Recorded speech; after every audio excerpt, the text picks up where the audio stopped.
ለይለቱል ቀድር ቁርአን የወረደበት ማለት ከለውሐል ማህፉዝ ወደ መጨረሻው ሰማይ ዱንያ ተጠቅልሎ ሙሉ ቁርአኑ በአንድ ጊዜ የወረደው መቼ ነው?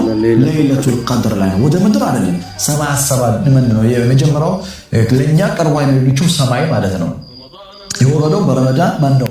በለይለቱል ቀድር ጊዜ ነው አለ። ጥሩ ቁርአን እንዴት እንደወረደ አለቅ ከነገረን ሱረቱል አለቅ ቁርአን መቼ እንደወረደ ሱረቱል ቀድር ከነገረን ቁርአን የወረደበት ዓላማው ጥበቡ ምንድነው ከተባለ ሱረቱል በይና አጠገቡ ያለው ይመልሳል። ሱረቱል በይና ምዕራፍ 98 ቁጥር 5 ላይ አላህ ምን ይላል?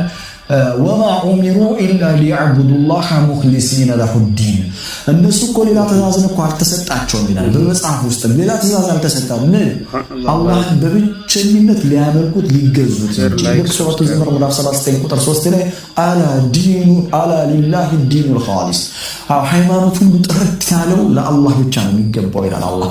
ስለዚህ ሱረቱል አለቅ መቼ እንዴት መውረድ እንደጀመረ ሲነግረን ሱረቱል ቀድር ደግሞ እንዴት መቼ ይቅርታ አድርጉልኝ ሱረቱል አለቅ እንዴት እንደወረደ ሲነግረን ሱረቱል ቀድር መቼ እንደወረደ ሲነግረን ሱረቱል በይና ደግሞ ለምን እንደወረደ ዓላማው